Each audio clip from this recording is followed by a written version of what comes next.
Our journey continues in the most romantic of places, 19th century Paris, on a brilliant summer morning. It's the 1st of June 1885. The city's population already awake and full of life, beginning their day as the quickening hues of sunrise fill the sky. The markets are setting up shop for the day. The florists have opened their doors wide, the horses' hooves tip-tapping as people go here and there. If you listen very closely, you can hear the oscillating tones of an accordion playing Le Meur in one of the many city squares somewhere. It is a very important day. And now, before we begin, do you want the good news or the bad news first? An optimist, and quite right. Let's get the bad news over and done with quickly. The man I have taken you to meet is, unfortunately, dead. We are too late and he has already passed. Today is the day of his funeral. It will be a state affair and we'll make sure we pay our respects later. But the good news is, he left us the key we require. And even better, he left it with some useful explanatory notes. The man in question was a national giant and loved by many. It's likely the majority of the city's population will make an appearance and pay their respects today. And we will too. But first we need to open this package and examine the key. What? I made a mistake. Le Meur cannot be playing in the distance because it was not recorded until 1945. Good spot. But I'm not lying. Listen closely. Can you hear it? You can, can't you? Anachronism. The representation of someone as existing or something as happening in other than chronological, proper, or historical order. An error in respect to dates. Any error which implies a misplacing of persons or events in time. Hence, anything foreign to or out of keeping with the specified time.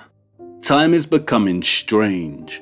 Now, the man in question, he was undeniably one of the greatest gatekeepers that ever lived. There is much dispute as to whether this man was actually a Freemason. Some writers claim he was, while others claim he was a Rosicrucian or Martinist.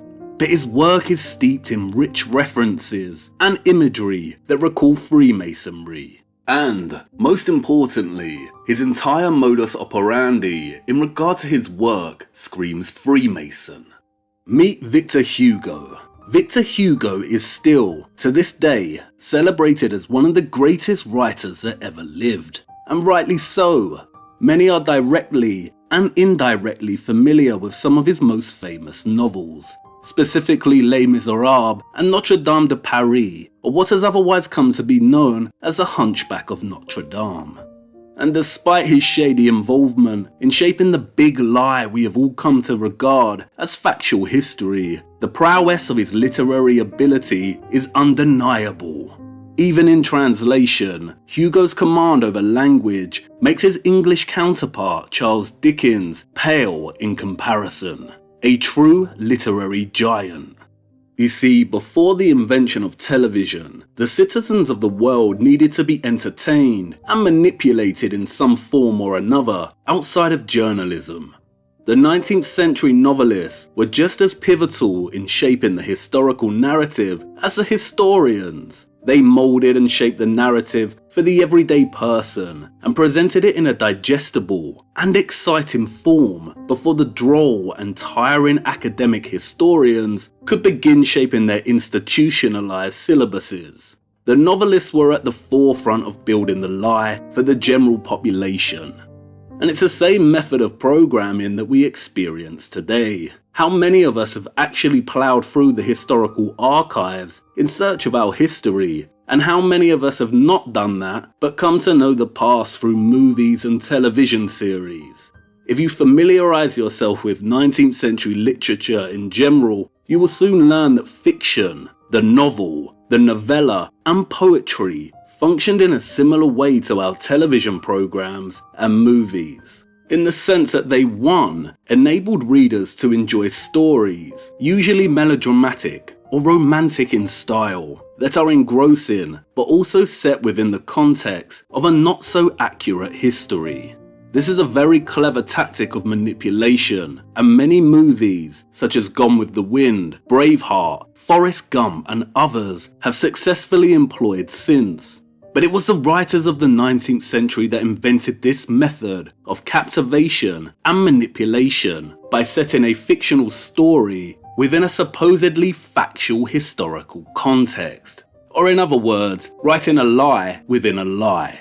Examples of this kind of macro historical programming include Les Miserables, in which Hugo sets his story of multiple, interwoven fictional lives amidst a historical backdrop beginning with Napoleon's defeat in 1815 and culminating in the June Rebellion against the monarchy in 1832.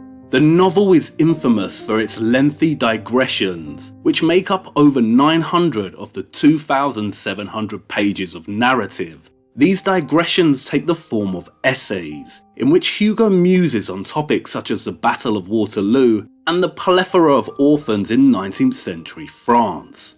We have, therefore, a writer weaving a very readable piece of fiction, and within this framework, interweaving various essays that solidify the false narrative. And the reader, already enamored by the fictional story, has no choice but to make their way through these essays for fear of missing key narrative developments with the fictional characters they have come to love.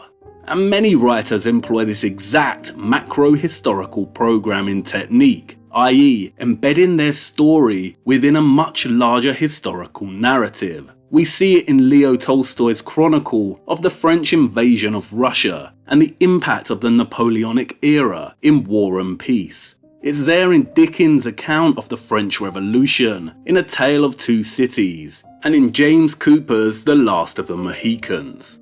And 2. The novel became a perfect medium for the higher-uppers, the cultural elites and masons, to play their little games and hide things in plain sight. For those that like to question the validity of the historical narrative, Victor Hugo's novels read like a series of coded messages.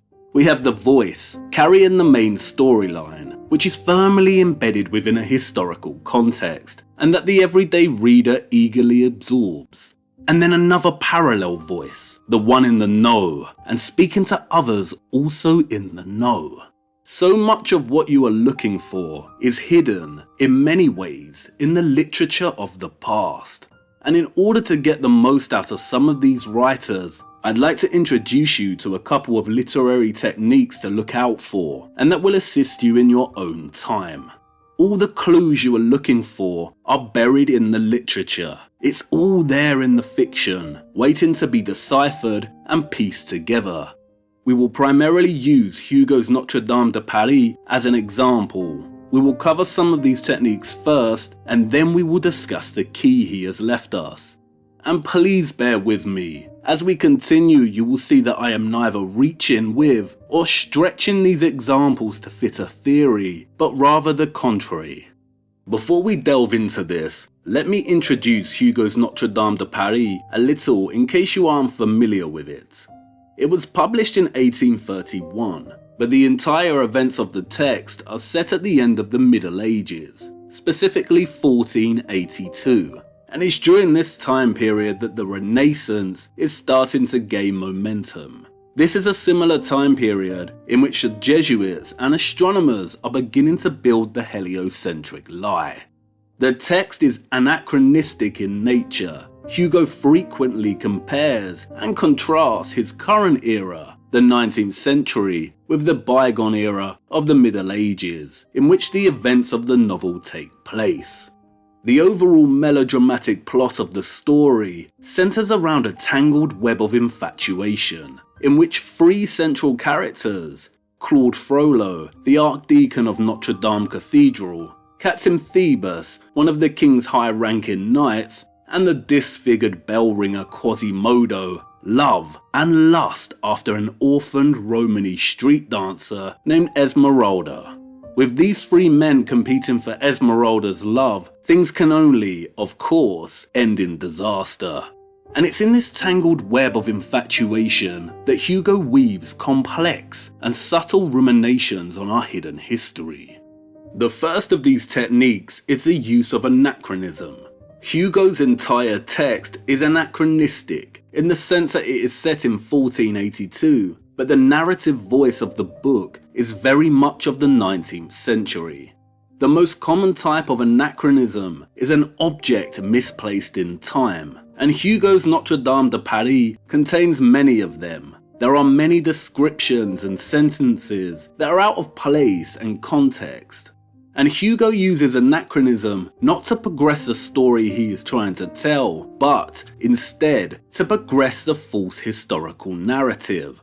For example, upon first seeing the mysterious character Esmeralda dance in one of the city's squares, the writer Gringoire exclaims, if he had had all the riches of Peru in his pocket, he would have certainly given it all to the dancer. But Gringoire did not have Peru, and anyhow, America had not yet been discovered.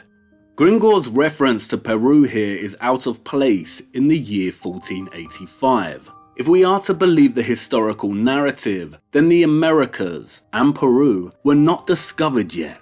A character in this time period should not know of Peru. It would have been more realistic for him to exclaim, if he had all the riches of the King of France. But Hugo uses the riches of Peru, a seemingly useless and unrealistic image, for no other reason than to reinforce to his 19th century audience that the Americas were not discovered in 1482. Anachronism is one of the primary techniques many writers in the 19th century, especially Sir Walter Scott, employed to build and shape the historical lie to an unbeknownst audience. This is Hugo fulfilling the duty he was hired for. But there is another Hugo in this text, a more mischievous one, that cannot help himself. And if we look closer at a lot of the imagery within the text, and from our own perspective, then we see just how mischievous Hugo dares to be. This next technique is something I call hiding within the figurative. When I say figurative, I mean within the descriptions, the similes, the metaphors. You remember how the Bible frequently employs the image of giant trees to describe the Nephilim. This is an example of hiding within the figurative, hiding a potential truth within descriptive language itself, the writer's own subtle form of hiding in plain sight. Dickens does it at the beginning of Bleak House, when he describes the muddy London streets, as if the waters had but newly retired from the face of the earth. And it's everywhere in Hugo's Notre Dame de Paris. For instance, when staying in the towers of Notre Dame Cathedral, under the protection of Quasimodo, Esmeralda's grief is transformed by the tolling of the huge bells at the top of the towers. The bells above all soothed her. It was as if these huge machines poured over her some powerful magnetism. So each sunrise found her move at peace, breathing more easily, less pale, all her inner wounds healed. How very interesting. The vibrations and frequencies of these huge machine-like bells pouring over her a powerful magnetism that restored her to good health. You see, hiding within the figurative. And the entire text is full of examples such as this. Hugo at once stretching figurative language to paint a rich portrait of medieval Paris and also having a little fun of his own. The Ile de la City of Paris is described by Hugo as like a great ship stuck in the mud and stranded with the current near the middle of the Seine. Stuck in the mud, you say? And as the crowd approaches the Palais de Justice, Hugo describes them as a flood of people.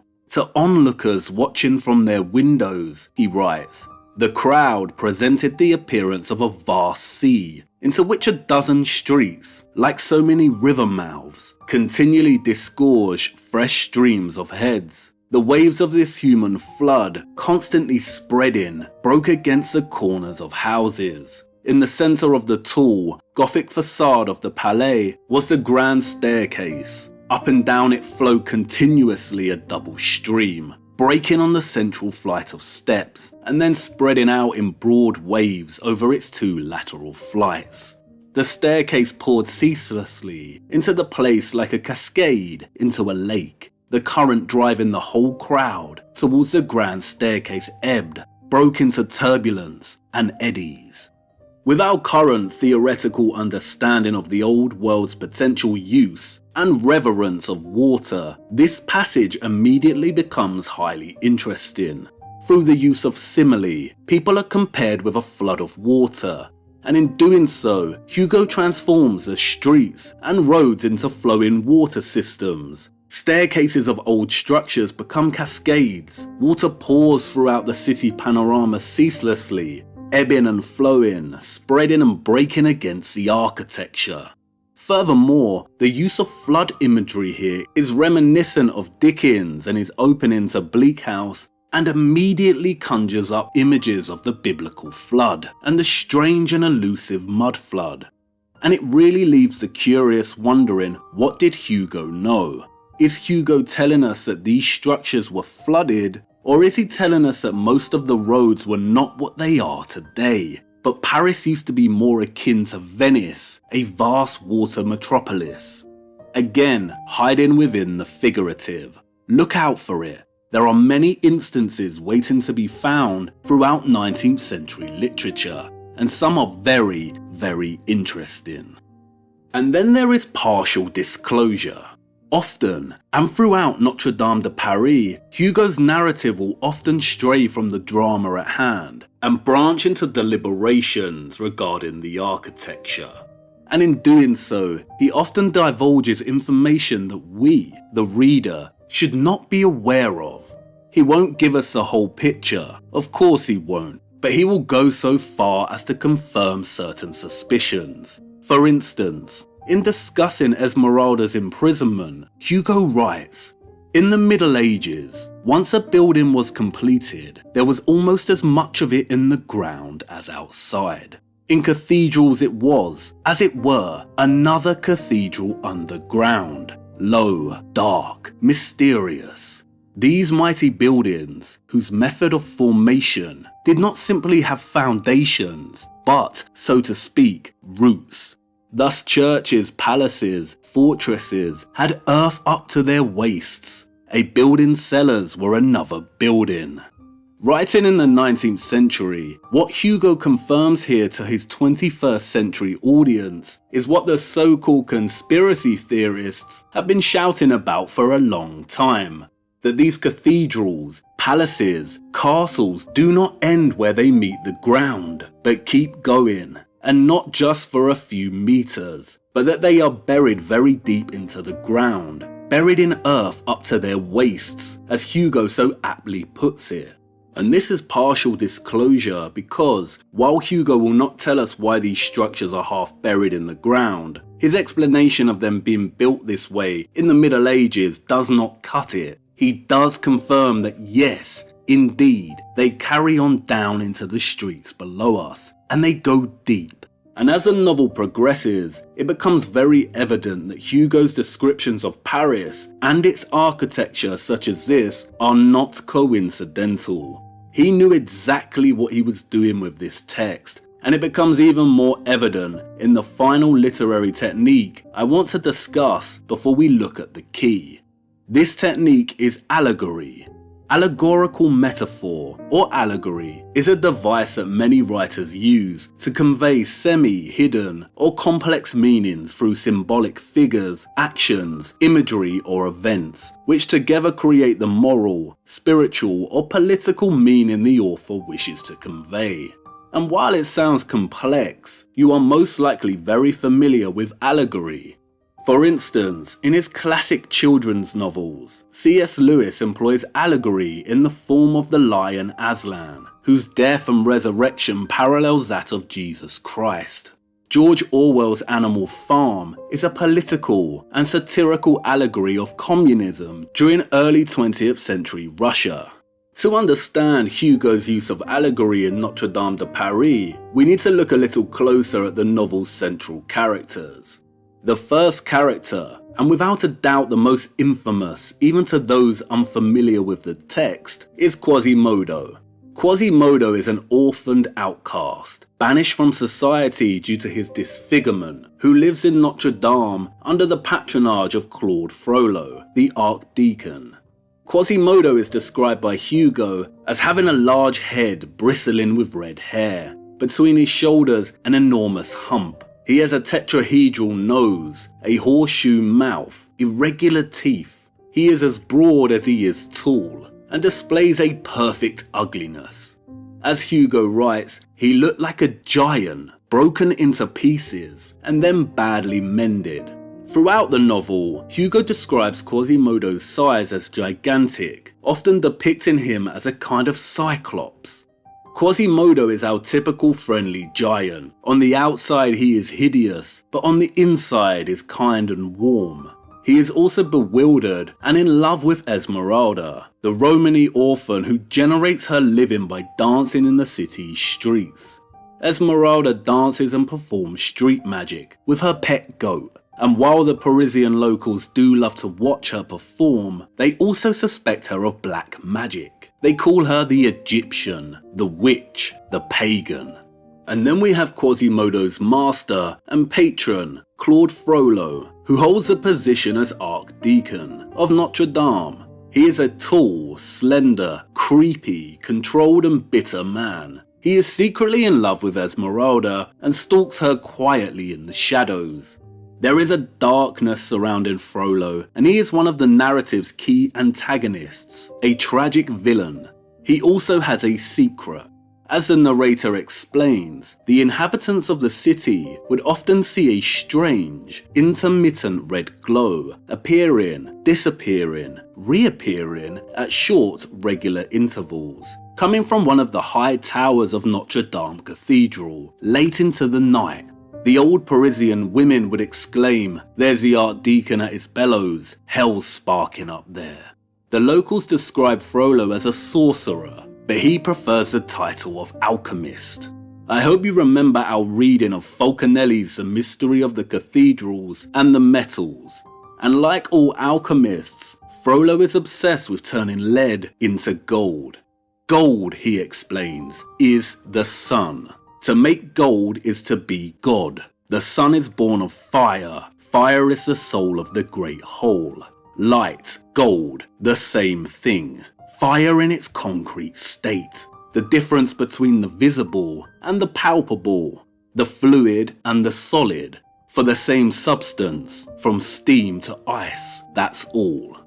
Like Falconelli's work, we have Hugo placing the figure of an alchemist in the Middle Ages at work directly inside one of these huge, magnificent cathedrals. And not only that, but we have a portrait of an alchemist obsessed with the sun, and he describes the sun as being made from the same source that produces gold. Frollo claims that like steam is the fluid and ice its solid, the sun's fire is the fluid and gold is its solid counterpart.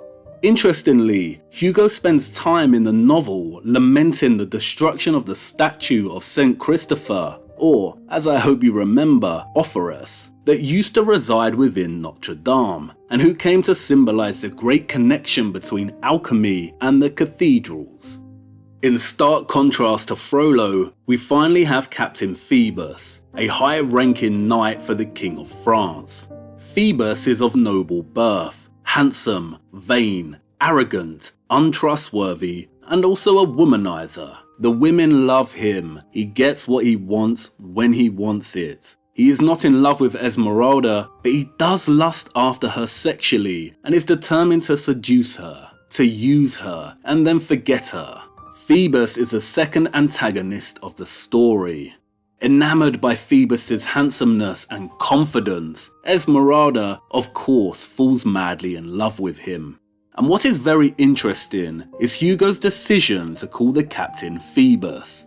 In Greek mythology, Phoebus is the god of the sun. In Roman mythology, this god is called Apollo. And in a weird, twisted turn of events, Phoebus not only seduces Esmeralda, but also allows Frollo to hide in a closet and watch. But Frollo has other plans than just watching Esmeralda be seduced. In a frenzied rage of jealousy for her love of Phoebus, he bursts from the closet and attempts to stab Phoebus to death. Phoebus does not die, but survives, and the blame falls to Esmeralda, and in turn she is sentenced to death by hanging. Frollo's attempt to kill Phoebus and the blame falling to Esmeralda sets in motion a dramatic chain of events that leads to Esmeralda being rescued at the last minute by Quasimodo and taken to Notre Dame Cathedral, where both orphans seek asylum. But this is not enough, and the entire plot spirals into chaos, resulting in both orphans dying gruesome deaths and Notre Dame Cathedral set ablaze and burning. Now, remember, an allegory is a literary technique in which the writer conveys hidden or complex meaning through symbolic figures, actions, imagery, or events. It is a narrative in which a character, place, or event is used to deliver a broad message about real-world issues and occurrences. And at first glance, it is not exactly clear as to why Hugo's entire plot here is allegorical. But if we apply our master key, then we pave a path into understanding his message. What we have here is a host of symbolic characters or figures who Hugo renders as representative of burgeoning tensions that emerged during the end of the medieval world. We have the character Phoebus. He is indifferent, arrogant, handsome, and glorious, and everyone gravitates toward him. Especially the dancer Esmeralda, who loves him to the point of reverence. If Hugo's choice of the name Phoebus directly places the character as a personification of the sun above our heads, then his characterization of Esmeralda as a pagan Romany traveller who the locals of Paris called the witch or Egyptian is symbolic of pagan sun worship. Romany is linguistically very close to Roman. Hugo ensures that his reader indirectly associates this figure with the sun worshipping practices of ancient Egypt and Rome. But like the sun itself, Phoebus is indifferent to Esmeralda's or any kind of worship that is directed his way from his pagan admirers. We then have another form of sun worship in the figure of Claude Frollo, who personifies the corruption of the church and its integration of sun worship through his occult practices as a cathedral alchemist. He is obsessed with discovering the secrets behind the sun's formation and its relationship to the metal gold. Frollo's love for Esmeralda and her rejection of him in favour of Phoebus represents alchemy's futile ambition of trying to create heaven on earth, of overreaching by playing God, of trying to master the sun that it can never match. It can try, but alchemy will never achieve that of the sun. And Frollo, the alchemist, consumed by envy and dwarfed by inferiority at this realization, then attempts to kill the sun. And in doing so, sets off a chain of events that leads to the downfall of many of the characters, culminating in Esmeralda being hung at the end. And who are the victims of the whole story? It's not Esmeralda. Her reluctance to acknowledge the emptiness behind her sun worship, behind her passion for the light, leads to the suffering of the real victims of the tale. And that is, first of all, Quasimodo, the red-haired giant who is ostracized from society and whose only real connection is with the cathedral where he lives and its bells. The second is the cathedral itself, which ends up ignited and ablaze with fire. On top of the highest gallery, higher than the central rose window, rose a great flame between the two bell towers with swirls of sparks, a great ragged furious flame. The worship of the light and the attempt to dominate the sun result in the downfall of the old world, symbolized here by Quasimodo and the cathedral. Interesting, isn't it, that Quasimodo is depicted as a red-haired giant. We also have the recurring motif of sun worship, and this time an attempt to kill the sun, who, of course, does not die. He is damaged and forever changed, but still returns unconquered. Damaged and changed. How interesting. Phoebus is the unconquered sun. Why do we find the sun throughout historical monuments, literature, and mythology represented as unconquered? Hugo's allegory of the end of the Middle Ages both at once places the sun as a central catalyst to that end and reinforces the importance of key figures such as the alchemist, the pagan, the church, and giants in this time period. I hope you are starting to see just how pivotal Hugo's text is for those of us trying to navigate the muddy deception dumped over our history. And I cannot emphasize it enough, if you are trying to get anywhere with this, then Notre Dame de Paris is required reading. You will go around in circles without it, and I'm about to show you why. The key Victor Hugo left us. Can a high-ranking gatekeeper develop a conscience? Can they pause and regret the direction the world is heading, the direction that they themselves played an invaluable role in steering us toward? Perhaps. The most interesting pages of Hugo's Notre Dame de Paris are found in two of the main essays he incorporates into the fictional fabric of the text, titled Notre Dame and a Bird's Eye View of Paris. It is in these essays that Hugo ruminates, reflects, and discusses how the medieval Paris that existed before the Renaissance was in full swing differs from his contemporary 19th century Paris. And Hugo was not impressed or happy about the contrast. In fact, he was rather appalled and angry. Let me read you a few excerpts from these essays. No doubt the Church of Notre Dame de Paris is still today a sublime and majestic building. But for all the beauty it has preserved in aging, it is hard to repress a sigh, to repress indignation over the countless degradations and mutilations which time and men have simultaneously inflicted. On the face of this old queen of our cathedrals, beside each wrinkle you will find a scar.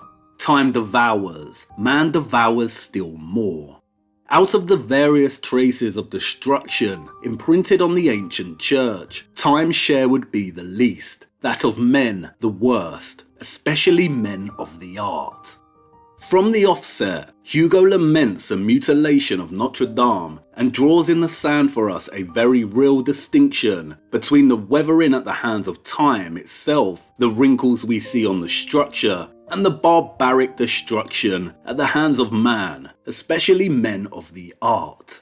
Hugo walks his reader up to the top of the cathedral, asking them to pay attention to the countless acts of barbarity of every kind. What have they done, he asks, with that delightful little steeple which used to stand at midpoint of the crossing? An architect of good taste amputated it, he replies, and thought it enough to conceal the wound with that large leaden patch that looks like a saucepan lid. And now Hugo gets into full swing and starts putting a lot in context and perspective for us. Really pay attention to what he now says. That is how the marvellous art of the Middle Ages has been treated in almost every country. Gothic architecture is today disfigured by three kinds of ravage. Wrinkles and warts on its skin are the work of time. Marks of violence, brutality, contusions, fractures, the work of revolutions and war. Mutilations, amputations, dislocation of its limbs, restorations are the Greek, Roman, and barbaric work of professors and fashions. Fashions have done more harm than revolutions. They have cut into the living flesh, attacked the bone structure of the art underneath. They have hewn, hacked, dislocated, killed the building, in its form and in its symbolism. In its logic as in its beauty, and then they remade it brazenly in the name of good taste.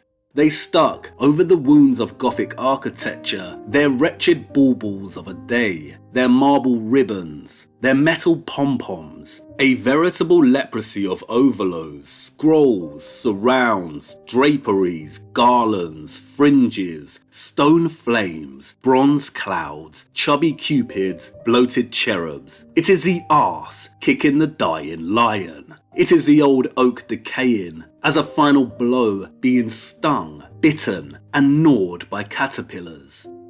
The first thing that needs to be addressed here is that Hugo will not give us the entire truth. He will not clearly describe what the old world actually looked like, who its citizens were, how it functioned in terms of government, everyday life, its technological capabilities, and just how much it differed from the 19th century. This he will not do. This was not his job, and he would never have gotten published if he did. Any real secrets of the old world have been delegated to hide within the figurative and will not be addressed front on. But, as these passages make explicitly clear, Hugo was outraged by just how much the old world had been ravaged, mutilated, destroyed, and erased by his current 19th century day. And you might be thinking, what is this Hugo man talking about? I've seen the old photographs of 19th century Paris. It's marvellous. You clearly have not seen the photographs of the Parisian World's Fairs, have you? Don't worry, I've seen them. We will get to that, but let's first focus on what Hugo is telling us here. What he clearly outlines for us here is that 1. There is a huge distinction between the Gothic architecture of the Middle Ages, which ended in the 1400s before the Renaissance began, and the style of architecture that followed. And 2. That which followed has focused on disfiguring the Gothic structures. They have hacked, dislocated, and killed those Gothic structures of the past by remaking these structures according to new and more fashionable tastes, which he so wryly mocks as marble ribbons, pom-poms, chubby cupids, bloated cherubs, and so on. And 3. These fashionable restorations are primarily Greek, Roman, and belong to the barbaric work of professors. Hugo's mention of Greek and Roman here is a direct reference to the Renaissance. The term Renaissance has been allocated by historians to a period in history that marked the transition from the Middle Ages to modernity and covering the 15th and 16th centuries, characterized by an effort to revive and surpass ideas and achievements of classical antiquity. The Renaissance spanned from the 1400s to the 1500s, and, as many historians have stated, it was characterized by a revival of classical antiquity after a long 1,000 years of the Dark Ages, where there was little or no technological advancement, we are told. The first thing that should ring alarm bells for anyone is the term Dark Ages. The term was coined by Italian scholar Petrarch as the Middle Ages were ending, in which he claimed that amidst the errors there shone forth men of genius, no less keen were their eyes, although they were surrounded by darkness and dense gloom. Petrarch capitalized on the Christian metaphor of dark versus light and branded the 1,000-year-long period of the Middle Ages as darkness and the new burgeoning Renaissance as the light for its cultural aspirations and achievements. You see, during the Renaissance, man no longer needed to humble himself in front of God. Humanity had now entered a new age, and it was brimming with possibilities and exploration. Society was expected to show their reverence to God through their ambitions to exceed the boundaries, through cultural, technological, and scientific advancement. And it was during this new age that humanity broke free from the alleged strict piety that characterized the Dark Ages and started to see themselves as God incarnate, of masters of their own universe, no longer bound by the dark, but fully committed to the light. From dark to light. Thus, it was during the Renaissance that man came to see himself as a god or God's equal. But, as Hugo makes clear, for all its emphasis on advancement and revival, the Renaissance actually built itself on the decaying backbone of what preceded it, the medieval Gothic age. The Renaissance's revival of classical antiquity, specifically that of the ancient Roman style of architecture, was all show, all surface, all facade and decoration, pom-poms, draperies, garlands and ribbons.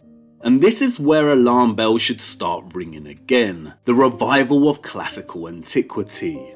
Who or what rose again? The empire of the sun rose again. Rome. You see, the great little lie in the history books is that the people we see in these photographs, and those that came before, built these structures through pure innovation, with horse and cart, with wooden scaffolding and apparatuses, through traditional methods of masonry. They did not, but the great big lie is a complete suppression of those that actually invented everything. Those that were conquered and whose entire history was mutilated and erased after they fell, as the conquerors began repurposing all of their structures and infrastructure with the intention to hide, reshape, redesign and make claim to their heritage. There is a very clear distinction that needs to be made regarding the impossible structures of the past, of the structures that we have discussed so far. And this distinction is that there are at least two very distinct styles, two distinct factions, two distinct old worlds. Both magnificent, both wondrous, both technologically impossible by our standards. And we cannot fully grasp this until we have walked through the first door. But, on the surface, they are easily recognizable. And while it does not fully capture the complexity of this, one of the best ways to recognize this distinction is through the arch. Gothic architecture is characterized by pointed structures. Its arch is pointed. Its enormous cathedrals rise into towers and pointed spires. Whereas the classical style of Rome and Greece favours rounded arches, rounded domes, and a vast amount of decadence, often accompanied by statues of Phoebus, Venus, Zeus, Apollo, and so on. These are not the same style. They did not belong to the same society, and they are in fact directly opposed to one another. And I know what you want to say. What? You told us that the citizens of the future belong to one unified civilization. I know I did, and again forgive me, but I needed you to firstly contemplate the impossibility of these structures, and secondly consider the alternative technological functions they could have held. Too much complexity would have confused matters. But we are after the nuance now. A unified civilization. Sounds a little like globalism, right? No, these structures right here, these are not the fruits of the same society. They are, in fact, in direct opposition to one another. The Gothic belongs to one and the classical to another. So far, I have not done justice to just how complex the matter actually is. Go on, I know you want to say it. What if this Hugo man is a liar? You even said yourself he was a gatekeeper, likely a mason or an elite deceiver. What if his little novel about a hunchback was written to throw us off the scent? I know, and you're right, he cannot be trusted. His job was to bring the fabricated history of France alive to his 19th century readers. Where he is lying with this novel, however, is in depicting the Middle Ages as a period of stern religious sanctity, of archers, knights on horseback, of the Crusades. He does not explicitly outline for his readers what the Middle Ages was actually like. But, as his works show, he was haunted by its decimation, its destruction and erasure for most of his life. Victor Hugo did not just write fiction, he was a strong activist, actively attempting to prevent the widespread, organised, and very real destruction of the old medieval world that continued to take place well into the 19th century. In addition to Notre Dame de Paris, Hugo wrote several non-fiction essays on this subject that everyone should read. One in particular, titled The War on the Demolishers, is very important. As he writes, at this time, there is not a single town in France, nor a single administrative centre where the destruction of some historical monument is not in consideration, already begun or fully achieved, either by the action of the central authority or by the action of the local authority under the consent of the central authority, or by the action of individuals under the tolerant gaze of the local authority. The devastators have never been lacking for justifications. Under the Restoration, Catholic edifices of the Middle Ages were spoiled, mutilated, disfigured, profaned more sanctimoniously than anything in the world. The congregation developed the same excrescence on their churches as they had on their religion. These mutilations consist of marble, bronze, whitewash, and gilded wood. It appeared most often in churches, in the form of a little painted chapel, gilded, mysterious, elegiac, filled with puffed up angels, coquettish, gallant, plump, and awash in false daylight, like the one at St. Sulpice. In Paris, vandalism flourishes and prospers under our very gaze. Vandalism is an architect. Vandalism settles in and luxuriates. Vandalism is feted, applauded, encouraged, admired, entertained, protected, consulted, subsidized, paid for, naturalized. Vandalism is the Public Works Commissioner for the government account. He has slyly installed himself in the budget and he nibbles quietly at it like a rat does his cheese. And of course he makes good money. Every day he demolishes something of the little that remains to us of that admirable old Paris.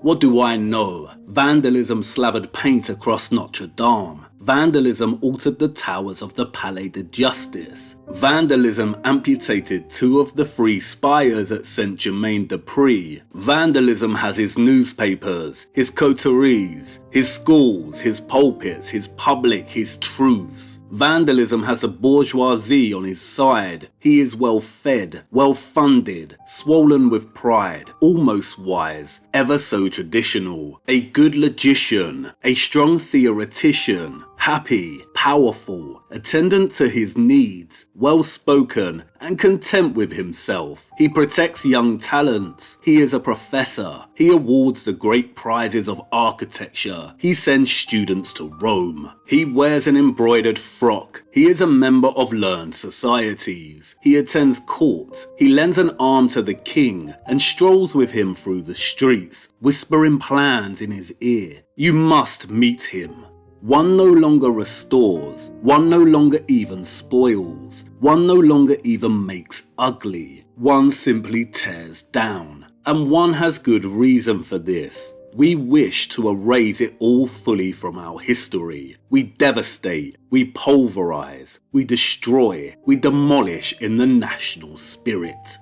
It's in Hugo's essays that the implications of the key he has handed us start to really flourish. What we learn in Hugo's ranting, raging animosity towards the destruction of the old medieval world is that 1. It is still continuing well into the 19th century and primarily takes the form of amputating sections of structures and redecorating them in neoclassical facades. When repurposement is not possible, the structures are simply torn down. And that 2. This is not arbitrary, random destruction and repurposement, but calculated, planned, and organized. It is factored into the budgets of local and national authorities across France, and by extension, the whole of Europe. Hugo makes clear that the budget to destroy, repurpose, and erase that of the old medieval world is seemingly endless and well protected, even to the point that organizations send students to Rome to study and emulate these styles back in France. There are prizes for repurposement. It is encouraged and normalized through newspaper propaganda and through the education and religious systems.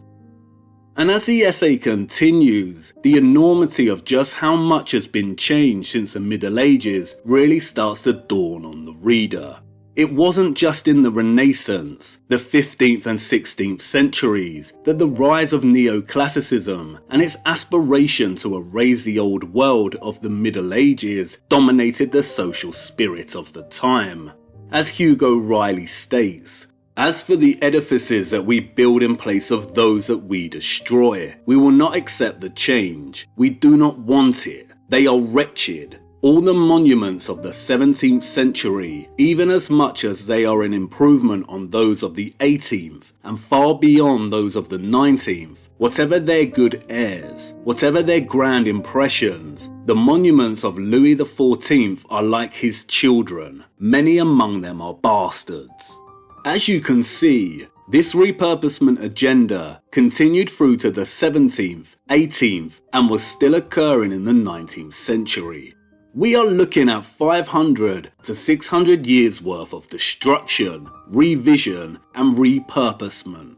The claim that there was a reset in the 19th century greatly miscalculates, underestimates, and simplifies a very complex agenda that spanned half a millennium and that was comprised of a series of smaller resets, all working towards the goal of erasing the old medieval world and building and solidifying the mode of society that we find ourselves in today. And so what, you might want to ask? Who cares when the reset began and when it ended? Paris, and most of the world that we see in the 19th century photographs, looks glorious. All that matters is they have lied and hidden years and years worth of technology and knowledge from us. I agree, the Victorian era is glorious, but by our standards. And if what we see in the Victorian era was the apogee of civilization, then what is Victor Hugo so angry about? And why does he outline that there has been a repurposement agenda ongoing since the 1400s? What were they repurposing, hiding, editing, destroying, and erasing? Why was he so angry in the 1830s? What did he know? What came before the Renaissance's revival of the classical style? Just because the world looked glorious in the 1800s, and there is a lot of evidence to suggest that those between the 1400s and 1800s were way more technologically advanced than the history books tell us they were, does not mean we should disregard the complexity surrounding the issue. It matters for multiple reasons, but primarily because having a clearer timeline can help us start to classify, differentiate between, and define what we mean when we talk about the old world. Are we discussing the 1,000-year-long period that had been lost, destroyed, swept under the rug, and tarnished as the Dark Ages? The 1,000-year period in which the immense and beautiful pointed architectural style of Gothic was born? Or are we discussing the 500-year period of destruction, revision, repurposement, and revival that followed? This cathedral is very different structurally and stylistically to this colonnaded building. If there was a case to argue for a 1,000-year-long millennial reign of a civilization, an argument for coherence and solidarity, it is to be found here. This period, however, is half a millennium's worth of rebuilding and revision. It is here we find imperial hegemony, dominance and authority over what came before, with an agenda to erase it from history. And the only way this was accomplished was through multiple population resets. This period, the 500 years that followed the Middle Ages, or the Dark Ages, was the age of the Great Transition. Anatoly Fomenko once wrote that history is nothing but our model of the past, and we need a better model, one that attempts to do it justice. Not everything in the history books is a complete fiction. The Renaissance, the Enlightenment, the Victorian era were all very real. They haven't told us the whole truth about these time periods. No, of course they haven't. There is a reason they tell us the camera was not invented until the 1800s. But these eras did exist and were part of the Great Transition. And be very careful about making conclusions too early in regard to a millennial reign. just in case you end up glorifying structures that played an integral role in supplanting, replacing, and burying that very same millennial period you are celebrating. The structures that were built, revised, and repurposed during the Great Transition are not representative of 1,000 years of peace, and we will get to that much later. There is one more element to this key that I'd like to introduce before we open the door and walk through. In Notre Dame de Paris, Hugo muses on the written word itself. So many of the systems integral to our mode of living today were introduced in the Renaissance. Not only did the astronomers and church redesign our conception of the universe, not only were our methods of timekeeping firmly established, not only did the financial system that we are still beholden to today become dominant, but the printing press became critical in establishing a new mode of information communication, that of the written word. In probably the most outstanding chapter in the entire novel, Hugo declares that the invention of printing is the greatest event in history. Printing will kill architecture. Now, listen very carefully to what he says. This is so critically important. Architecture began like any system of writing. First it was an alphabet. A stone was set upright, and that was a letter. Later on, words were formed. Stone was laid upon stone. These granite syllables were joined. Language tried out a few combinations. Finally, they produced books. And they grew, multiplied, intersected, becoming more and more complex. Thus, he continues, during the first 6,000 years of the world's existence, architecture was a great script of the human race. This book of granite began in the Orient, and the last page was written in the Middle Ages. Architecture, up to the 15th century, was the principal record of mankind. During that time, no concept of any complexity appeared in the world which was not made into a building. But then printing arrived in the Renaissance, and the printing word, gnawing like a worm at its buildings, sucked and devoured it. As architecture diminishes, so printing swells and grows. So as early as the 16th century, the printing press, grown now to equal stature with declining architecture, fights and slays its rival. By the time the 18th century draws to its close, the printing press has destroyed everything. In the 19th century, it will rebuild. Thus, to sum up what we have said so far, mankind has two books, two records, two testaments, masonry and printing, the stone Bible and the paper Bible. The past must be reread on those marble pages. Can you now see why it was perhaps necessary for those who conquered to change and repurpose so much? Not only to destabilize, destroy, and hide the entire infrastructure of the old world, but also to scatter and shatter the stories and accounts these structures silently spoke, to disband their testimony, and then rewrite a fabricated history and propagate this information widely across the world through the medium of the printed book. And that's a very disturbing notion. What if there was a Bible written in stone? And wasn't that precisely what Falconelli was referring to? That the cathedrals had a message written in stone that testified to an alchemical, technological past. But what if they testified to more than that? Books can be burned, but stone can also be altered, facaded, torn down. And here lies a major issue for us in the 21st century. How to read the stone books of the past if the Great Transition scattered their message. We must learn to read, but the language we must first master is that of repurposement and revision. We will continue to chase our tails unless we start to differentiate between the old medieval world and the Great Transition that followed. There is so much waiting to be discovered in making this distinction. And now Hugo has given us the key, we can walk through the door and attempt to do this. But before that, it's time to pay our respects. His funeral is underway as we speak. And, as you can see, a huge amount of Paris's population is here in mourning. Hugo was a national giant, a towering figure of letters, who wrote Paris the Lie into life, who was of the same cloth as those he came to despise. Can a gatekeeper develop a conscience? Hugo's daughter was confined to an insane asylum. His 2 sons, wife and mistress also died, all within a very short time frame. And then it was his turn. A couple of days before he died, Hugo wrote, "To love is to act."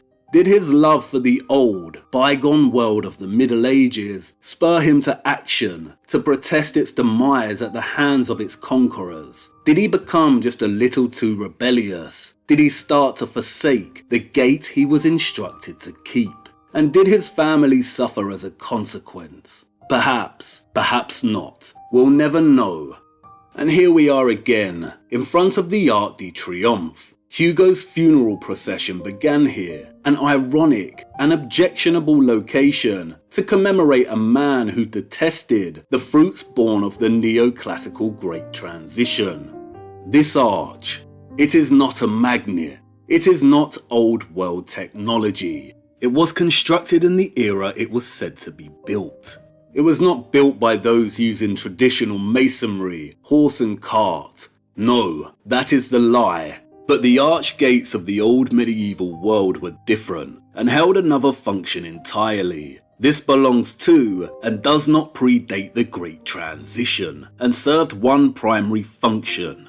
Bewildering in its impossibility, yes, in its gargantuan size, and its juxtaposition with the tiny people at its feet, yes, but unapologetic, arrogant, monstrous and imposing. The final declaration of imperial dominance and victory over the old medieval world. A seal of triumph, a moment of jubilation frozen in cold stone. Its audacious pride barely concealing its sole function, to mark the return of Rome. How many of these triumphal arches of the same style can be found across the world? Start looking at the dates of when they were put up. They were erected to declare the completion of a 500-year-long reset in many locations around the world. But this one looks different on this day, wouldn't you say? Can you see what they've done? They added the Sun Chariot, the unconquered Phoebus, the Sol Invictus at the top of the arch here for the funeral. We do not see this statue in photographs of the arch taken in 1860, 25 years before Hugo's funeral. So why now? And look at the catafalque created to carry his coffin beneath the arch. It's fit for a giant and the largest and most decadent I've ever seen. Can you see how they've decorated it with a large sun? They are mocking him with the very same Roman decadence and grandiosity, the marble ribbons, draperies, garlands, pom-poms and bloated statues that Hugo actively protested against. They mock him as they mock us today. When we began this journey of ours, I told you that piecing together an accurate picture and timeline of our lost history is like trying to solve an impossible Rubik's Cube. This was not hyperbole on my part. They have worked very hard to bury 1,000 years of our history by tarnishing it as the Dark Ages. The complexity of what we are dealing with is overwhelming. But that's not going to stop us from trying, right? So let's start rotating those cubelets. We need to start with Europe before we widen our investigation. We need to start differentiating between the old medieval world and the Great Transition. We need to start establishing definitions and time frames, to look closer at each period here and to forensically examine the very fabric of repurposement. Otherwise, we will forever continue to do a great injustice to the past they have tried to destroy. Come on, the first door is open, and it's time for us to walk through.